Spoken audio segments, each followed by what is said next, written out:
تعمون سامري حفتي تعمون ناسينا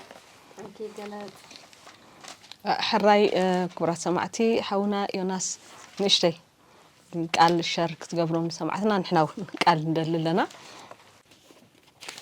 ماركوس معرف سلسته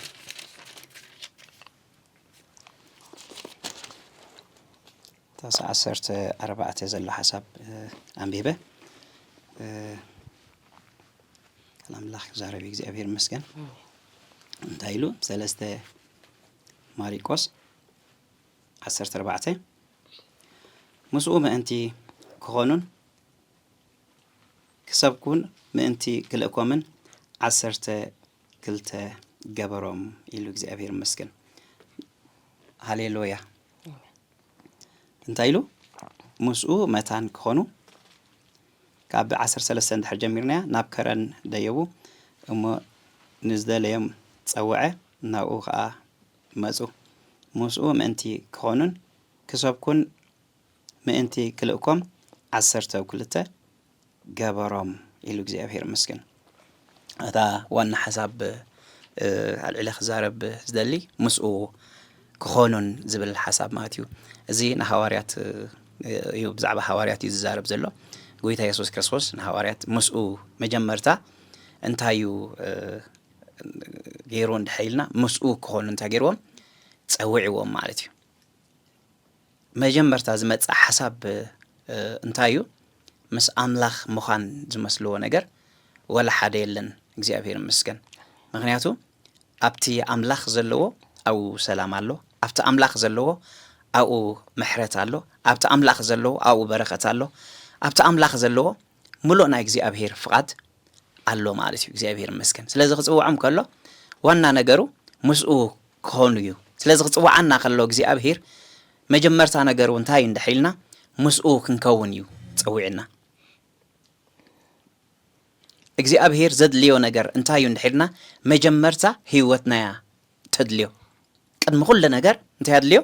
አገልግሎትና አይኮነ ካላ አይኮነ መዝሙርና እሱ ይኮነን ዘድልዮ ዋና ነገር እግዚአብሔር ዘድልዮ እንታዩ እንድሕሪልና ሙስኡ ክትከውን እዩ ሙስኡ ሕብረት ክትገብር ሙስኡ ክትነብር ሃሌሉያ ምስትህያው ዝኾነ አምላኽ ምስ ሰማይን ምድርን ዝፈጠረ አምላኽ ጎይታ ኢየሱስ ክርስቶስ ኣብዝ ምድር ዝክመጽ ከሎ ዕላማው እንታይ እዩ እንድሒልና ነቲ ኣመንጎ ዝነበረ ጋግ እንታይ ንምግባር እዩ ዕርቂ ንምምጻእ እዩ ማለት እዩ እግዚአብሔር ይመስገን ኢየሱስ ክርስቶስ ጎይታ እዩ ስለዚ ክጽውዓም ከሎ እንታይ እንድሒልና ምስኡ መታን ክነብሩ እዩ ስለዚ ንነፍስ ወከፍና ድማ ብዛዕባ ምድሓና ክንሓስብ ከለና መጀመርታ እንታይ እዩ ዕላማ ናይ እግዚአብሔር እንድሒልና ምስኡ ክንከውን مسؤو انت اللي خاطرها كل نجار كادحن مالتي እግዚአብሔር ይመስገን كم سب كنبر خلي سب كم سب كمالالس خليو قصالነት ዘለዎ منبار ግን አይኮነን قصالነት ዘለዎ منبار كنب كون እንድሕር ኮይኑ ግን ምስ አምላኽ መላውካ አጸቢካ እንታ ክትኮን ኣለካ ከተረጋገጽ ክትገላለካ እግዚአብሔር ይመስገን أب يوحنس وانجيل يوحنس كزارب كله أب 15 معرف جل حساب نحيلنا أنا ناي حق يقندويني والتخاليو خا بيون لا بلا يزارب شعو أباي انت صنعكم ميلو أباي انت صنعكم تقندي أنا لا بلا يزارب نسخاتكم كأنتايكم ጨንፈሪኹም ኢሉ ስለዚ ጨንፈር ክትፈር እንድሕር ኮይና ፍሪኣ ቀጻልነት ዘለዎ ክኸውን እንድሕር ኮይኑ እዛ ጨንፈር እዚኣ ኣበይ ክትለግብ ኣለዋ እንድሒልና ኣብቲ ሓቀኛ ዝኾነ ጉንዲ ክትለግብ ክትክል ኣለዋ ምዝ ሓቀኛ ዝኾነ ጉንዲ ምስ ለገበት እያ እንታይ ትኸውን ምፍራይ እትርኢ ማለት እዩ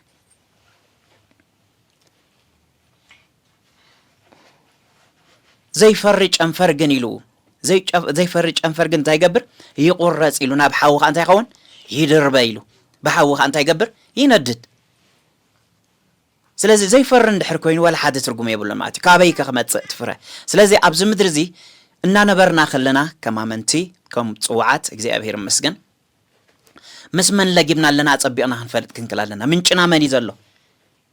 نتمنش أنت حيس كيات رح أنت تكون فرا تركب ويكا كتصالنا تزلو هيوت كتنبر تجمر معاتي እግዚአብሔር ይመስገን ስለዚህ አብዛም ድረዚህ ከነብር ከለና እግዚአብሔር ይመስገን በጎይታ እናት ሐጎስና ሙላአት ኮይና መታን ከነብር እግዚአብሔር ይመስገን ሙስኡ ከምዘለና አጸብቅና መፍላጥ የድለና አጸብቅና መፍታሽ የድለና እግዚአብሔር ይመስገን ሙስኡ ከምዘለና ካ በመንታይና እንፈልጥ እንደህልና ካ በፍሬና ጥራሕና ክንፈልጥ ንخل በፍረ ፍረ ዘይፈርን ድሕር ኮይኑ ድሕር ዘይፈራህ አለ ምስመን ለጊበ አለሁ እንታይ ኮናለኒ ከሰውል ክኸላለኒ ስለዚህ ናብቲ ሁሉ ዝኽእል አምላኽ እንታይ ያድለኒ መምላስ የድለና ማለት እግዚአብሔር ይመስገን ስለዚህ ምስኡ ክንከውን ኢና ተጸውዒና ሕጁን ጎይታ ኢየሱስ ክርስቶስ ሃሌሉያ ممتو انتاي كجبري ماتيو اندحيلنا نمنتاي تسقيلو اندحيلنا نمنتاي مويتو اندحيلنا عصب حطيات انتايو موتيلو هوت صق املاح جنب كريستوس انتايو نايزال عالم هيوتيو زبلا እግዚአብሔር مس املاح لجبنا خنبر مسرتنا خنصبق يو ጎይታ ኢየሱስ ክርስቶስ አብዛ ምድር እዚ አንታ ኮይኑ ተክሊጹ እግዚአብሔር መስገን ምን ተሐጥያትና እንታ ኮይኑ ተበጁ ተሰቂሉ እግዚአብሔር መስገን ስለዚህ መስኡ መንበር ክንደይ ጣሚ መስኡ መንበር ክንደይ ሰናዩ ሃሌሉያ መስኡ መንበር ሓጎስዩ ሃሌሉያ መስኡ መንበር ዕረፍቲዩ ሃሌሉያ መስኡ መንበር ዝመስሎ ነገር ወላ ሓደ የለን እግዚአብሔር መስገን ኣብዚ ምድር እዚ ክሳዕ ክንደይና ክንጸንሕ ንኸውን ኣይንፈልጥን ግን እተን ውሕዳት ዘለዋ ዓመታትና ምስ ጎይታ ለጊብና ክንነብር እግዚአብሔር ይደለና እግዚአብሔር ይባርክኩም ኢየሱስ ክርስቶስ ጎይታ ቃል ህይወት ይስማዓልና እግዚአብሔር ይባርክካ አፍታና ይመወዳታ ከሐተካ ዝደሊ ኣብ አዲስ አበባ ብዙሓት አብያተ ክርስቲያናት ብዙሓት ሕብረታት ኣለዋ አብየናይ ቸርች ተሓብር ኣለኻ ከም ተቀደም ከሕጂ ተገልግልዶ ኣለኻ እንታይ ተገልግል ኣለኻ እግዚአብሔር ይመስገን ኢየሱስ ክርስቶስ ጎይታዩ መጀመርታ አብ ኤርትራ ካለሁ ቃል ህይወት ቤተክርስቲያን ነረ ነዚ ኢንካሬጅ ዝገብሩና ዝነበሩ ቤተክርስቲያን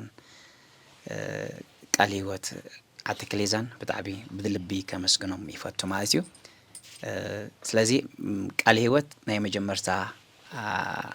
ዝገልገለላ ዝነበርኩን ዘገልገለላን ዝነበርኩን ቤተክርስቲያን ማለት እዩ ነካርቶም ምስ መጻና ግን እታ ዝቀረበት ካብ ገዛይ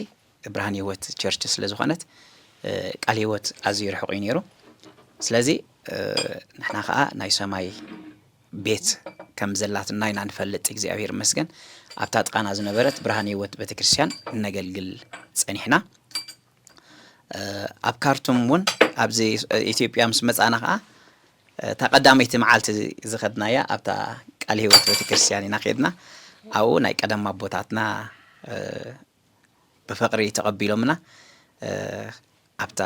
ቤተክርስቲያን ካ ከም መዘምራን ኮይኔ ያገልግላለሁ ማለት እዩ እግዚአብሔር ይመስገን እግዚአብሔር ይባርክ ጎይታ ይባርክካ ዮናስ ሓወይ መዛሙራትካ ሰሚዕና ኣለና ሕጂስ ሓንቲ መዝሙር ጓልካ ከማን ጥዕም ድምጽ ኣለዋ አምላኽ መስገን ሓንቲ መዝሙር ናትካ ከም ዘላትካ ፈሊጠልኹ ታ መዝሙርቲኣ ክንዝምርሞ አመስጊና كن عطينا مدمنا ماشي هاليلويا بمحرتك أبزي بزحه ناتي زملو نجر كلكواني يله أبزي أتخو يسوس تهلو إزيز الخوون هلاون نتكايو بمحرت كايه أبزي بزحه ناتي زملو نجر قلقوان يلهي أبزي أتخو يسوس تهلو إزيز الخوون هلاون نتكايو بزي زحالفو كونتات أيسقهن بزي زريئو معبلات أيسن بده تمكحتيخا تمكحتيخا تمكحتيخا تمكحتيخا أمونتويخا أمونتويخا أمونتويخا أمونتويخا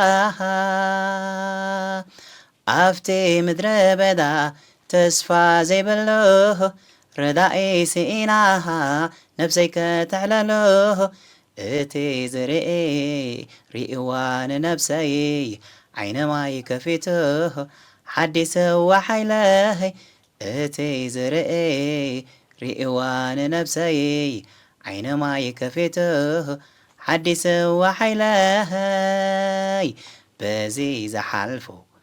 كنتات أيسقهن بزي زريئو معبلات أيسنبذن تمكحتيخا تمكحتيخا تمكحتيخا تمكحتيخا أمونتويخا أمونتويخا أمونتويخا أمونتويخا أملخ نعاي معقوبن حيلانيو بسبب عفتون رديتيو سميك زابير صنع جنبيو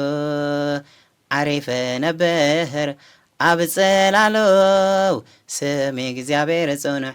جنبيو عريفة نبهر أبدن بقو إجزابير حيلاي إجزابير سقعي إجزابير كولاي إجزابير جنبي حيليها حيلي سقعيها سقعي كوليها كولي جنبيها جنبي تمكحتيخا تمكحتيخا تمكحتيخا تمكحتيخا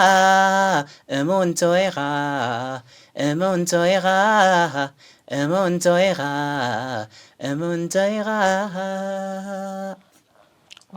طعم مزمر هيوتك يا خازم ميركايا في زين ريو زلنا تبيتاوي يونيورون عايك ريو خلله عاب كلتشان أسران كلتاني عتو وايبات نتا مزمور بس كنا تعتزي حل في لنا أي فلتني إجزاء كنت لازم فلت كحسب خلله خفت مع عسكر كله خذ مرا خلله أوكي إجزاء بير سفلت أنا جرز سلزنا برايو مالتي له سلازي تنبيتاوي مزمورين يرون عيماتيو زاويري بارك أب سمعي الله خندي خزمر حجي خا كمتا أنا بخت زمر يا غيركي كتزمر لنا يا أخي زاويري باركي وእግዚአብሔር وእግዚአብሔር حسابات كنعاي كل جزء سناي كل جزء سناي وእግዚአብሔር وእግዚአብሔር حسابات كنعاي كل جزء سناي كل جزء سناي عبد خمي سنايها عبرتعي سنايها يدعم سام سنايها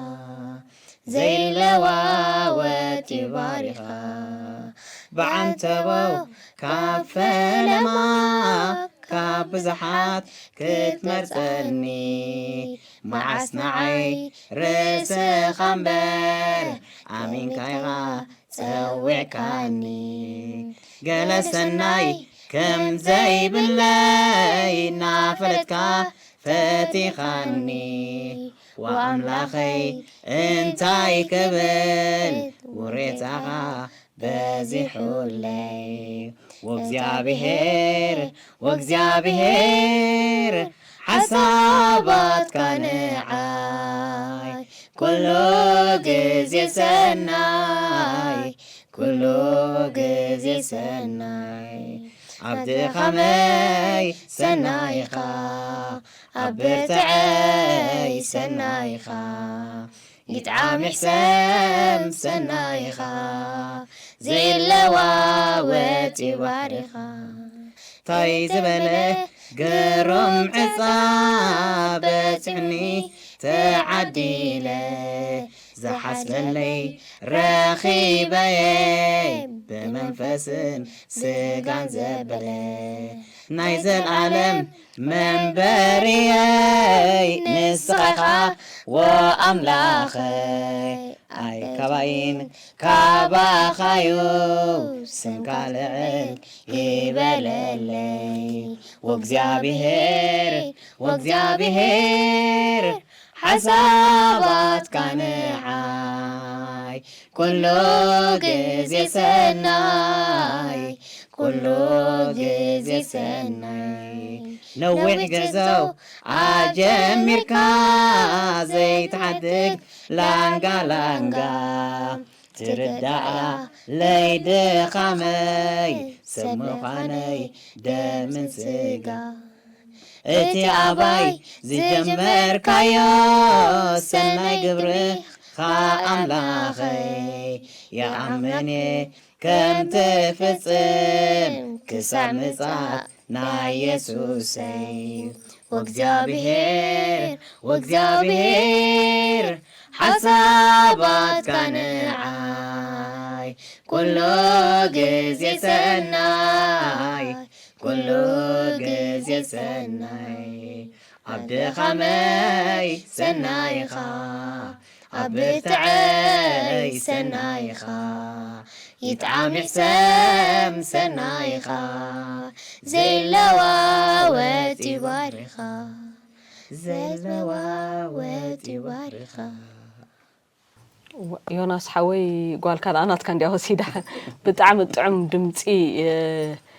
هو بتعم طعم مزمر بقى كم يزبله مزمر لك كم تانات كم تأتهم تابتيان سبعة رأي كونتن أبزاون كم تانات كجرا دقيمة تلا به زبل سدراي بتعم طعم مزمور زميركم لنا إجزاء يبارككم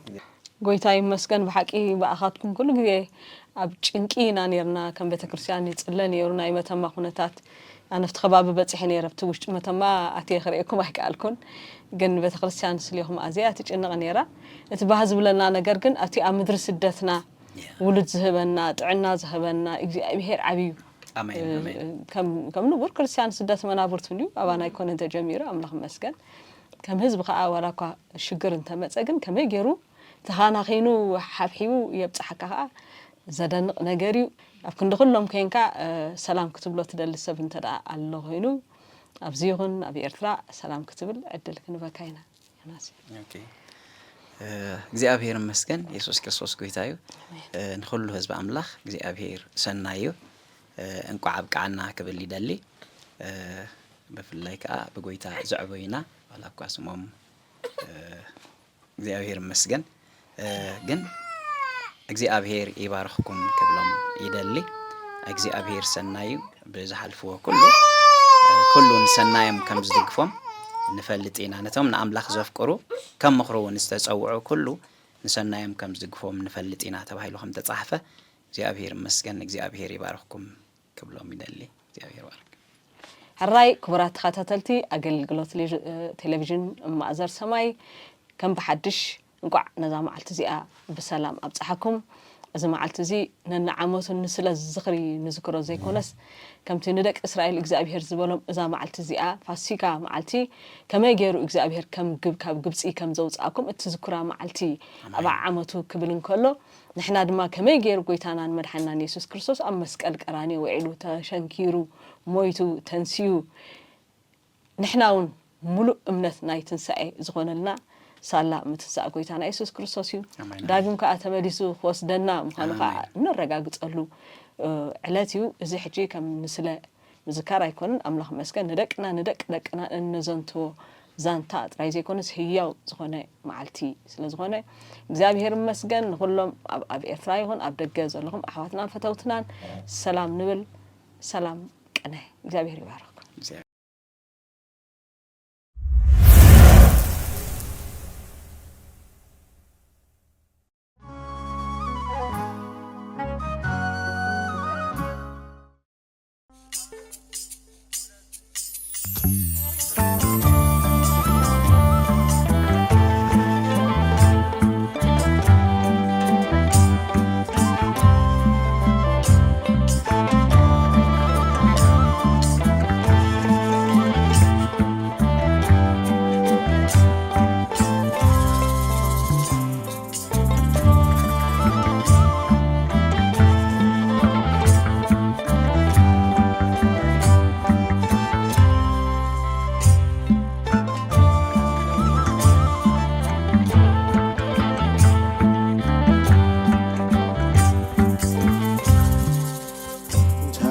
ዝበለ ትሕትናዩ ገሪሙኒ እንታይ ኮን እዩለይ ዘፍቀረኒ ነዛርሱ ዝዋረደ ትናይ ዝግባ መቅጻቲ ኃጢአተይ ሁሉ ተቀቢሉ ኢየሱስ ሞተለይ እንታይ ዝበለ ትሕትናዩ ገሪሙኒ እንታይ ኮን እዩለይ ዘፍቀረኒ ነዛርሱ ዝዋረደ ትናይ ዝግባ መቅጻቲ ኃጢአተይ ሁሉ ተቀቢሉ ኢየሱስ ሞተለይ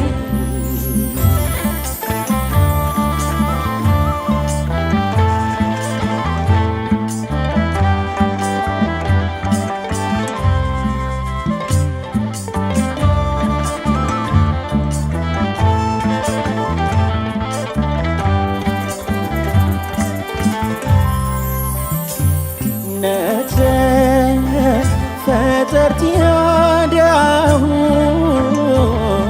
ለደሪት አሲሮ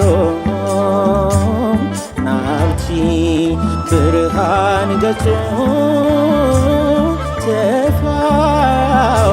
ተፊዮ ነቲ በዝናብ ክረምቲ ምድሪ ዘጥለለ ሐሞት አስተዮ ጸኒና በለ እዚ ሁሉ ዝወረዱ ምንታዩ ከፊንዩ ንናይ ጎይታኑ ባርያው ነሁ ዘላለም ሕይወት እናማደው እዚ ሁሉ ዝወረዱ ምንታዩ ከፊንዩ ንናይ ጎይታኑ ባርያው ነሁ ዘላለም ሕይወት እናማደው እንታይ ዝበለ ትሕትናዩ ገሪሙኒ እንታይ ኮን እንታይ ኮን ዘፍቀረኒ ነዛርሱ ዝዋረደ ትናይ ዝግባ መቅጻቲ ኃጢአተይ ሁሉ ተቀቢሉ ኢየሱስ ሞተለይ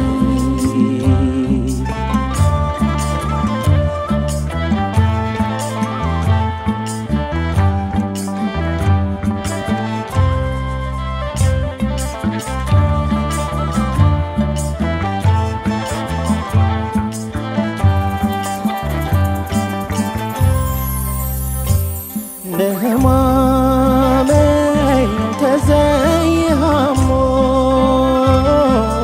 ዞረይ እንተዘንክረለይ ንበደለይ ተዘይሃሞ ኢየሱስ እንተዘይሙተለይ እንታይ ምንሆነ ዝናተይ ሕይወት ብዘይናቱ ህላ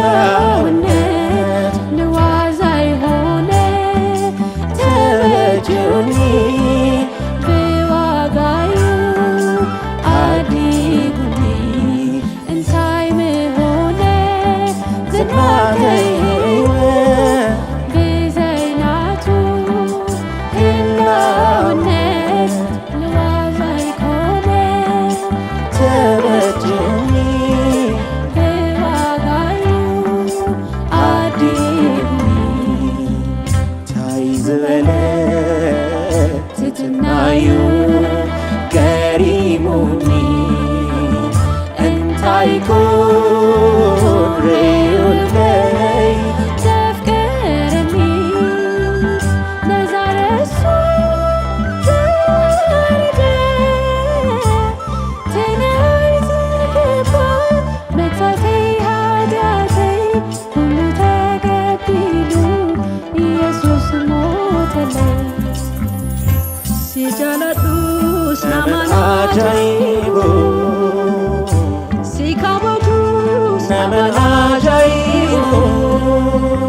ሲፍ ቢታሙስ ነመን አጃይቦ ሲፍ ጉጉፉስ ነመን አጃይቦ ሲጃለዱስ ናማን አጃይቦ ሲካቦቱስ ነመን አጃይቦ ሲፍ ቢታሙስ ናማን አጃይቦ ሲፍ ጉጉፉስ ነመን አጃይቦ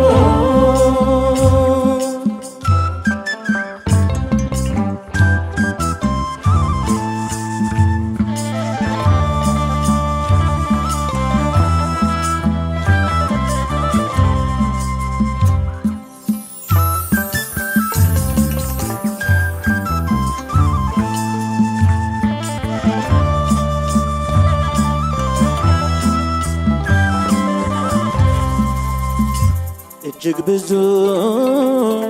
ምሕረት በሌለው ቸርነት ወደኛል አስቀድመ ሕይወቴ ሕይወት ከፍለ እጅግ ብዙ ምሕረት በሌለው ቸርነት ወደኛል አስቀድመ ለሕይወቴ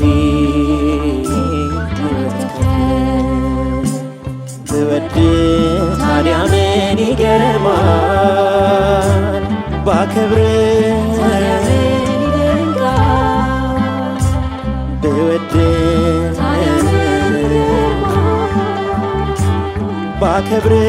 ታዲያ ምን ይደንቃል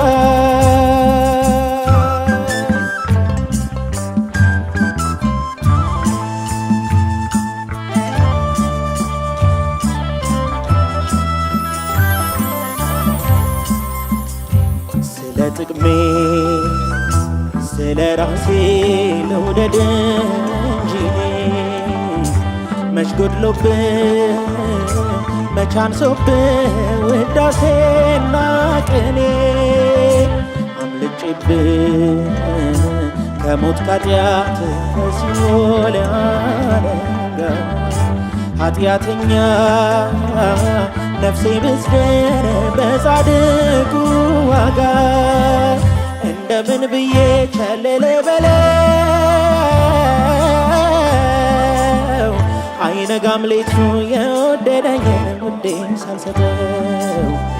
አልበዛም ላንተ ገና ያንስብሃል ሕይወት ለሰጠኝ የልቤ ጉልበት ይንበረከካል ብወድ ታዲያ ምን ይገርማል ባከብር ታዲያ ምን ይደንቃል ብወድ ታዲያ ምን ይገርማል ባከብር ታዲያ ምን ይደንቃል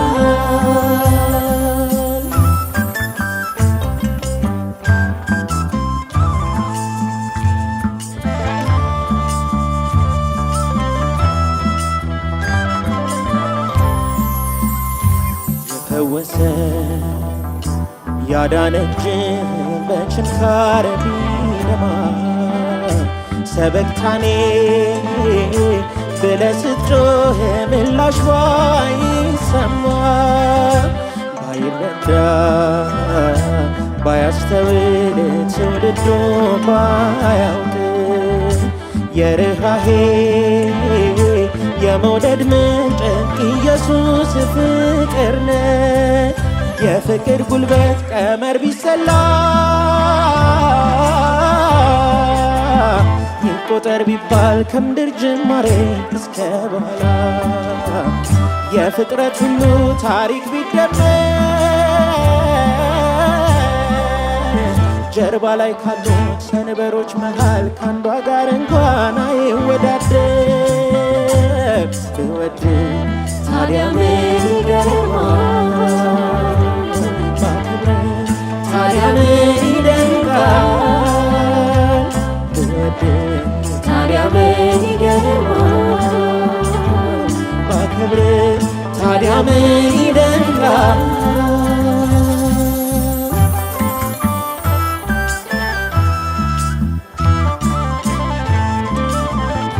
አመስግኑት እግዚአብሔር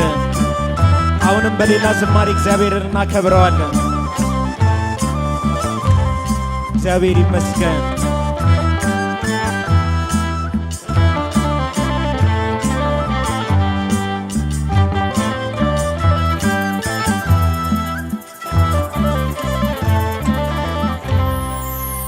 አይቀልብኝም መዳኔ ማምለጤ ካዲያት ኩነኔ አይረሳውም ህሊናዬ አይጠፋም ከልቡናዬ አይቀልብኝም መዳኔ ማምለጤ ካዲያት ኩነኔ አይረሳውም ህሊናዬ አይጠፋም ከልቡናዬ ያውም ለኔ ለጠፋው ኮብልዬ ያውም ለኔ ተታልዬ ያውም ለኔ ከሰማያት ወርዶ ነፃ ወጣው ጌታ እንደምታርዶ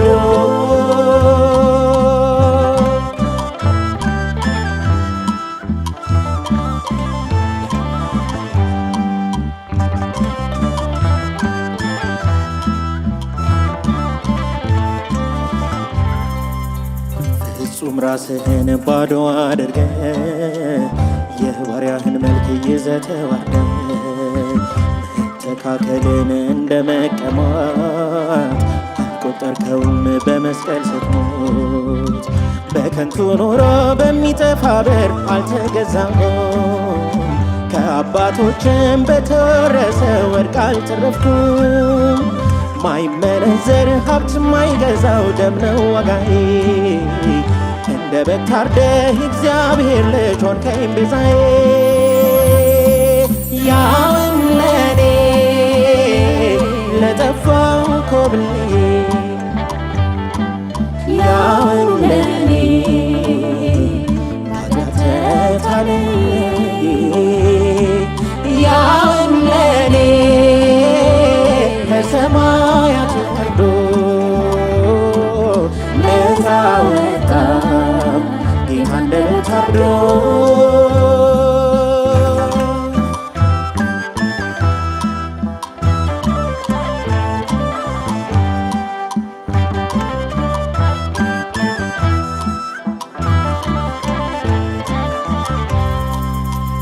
አንተንም ያህል ብርሃን በርቶልኝ ብቸኛ መንገድ ሕይወት ተገልጦልኝ ከቶ የት ልሄድ በምን ልረታ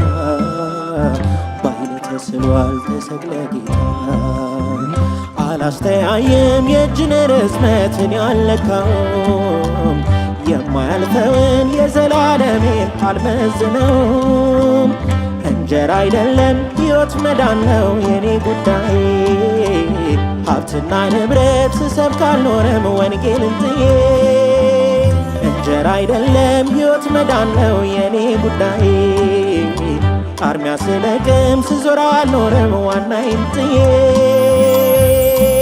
ያውም ለኔ ለጠፋው ኮብልዬ ያውም ለኔ ተታልዬ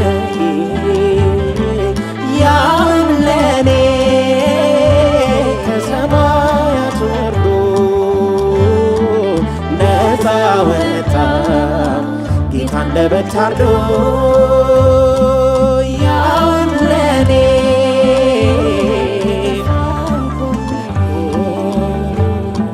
ያውን ለኔ ታለየም ለኔ ያውን ለኔ ከሰማያት ወርዶ ነፃ ወጣ ጌታ እንደ በግ ታርዶ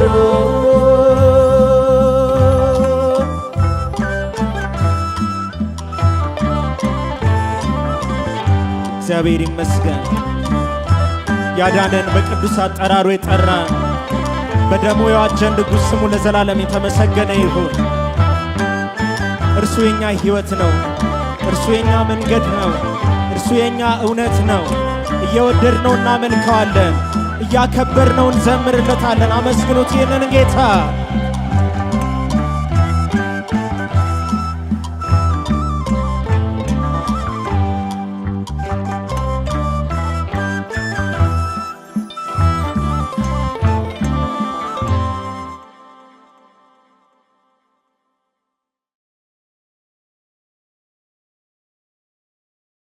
ያላንተ ክብሬ የለኝም ላምልክ ለዘላለም ተባረክ ጌታዬ ምንጭነህ ተባረክ ጌታዬ ማለዳ ድምፅህን ሰማሁት በማለዳ በጥምቀት ለኔ ያለህን ፍቅር ስታስረዳ በማለዳ በአዲስ መንፈስ ሆኜ ገሰገስኩኝ ጌታ ኢየሱስ ከፊቴ ተስለያየሁ ያለን እግዚአብሔር ከፍ ያረገው ከስም ሁሉ በላይ ስምን የወረሰው እንመሰክራለን ኢየሱስ ጌታ ነው እንመሰክራለን ኢየሱስ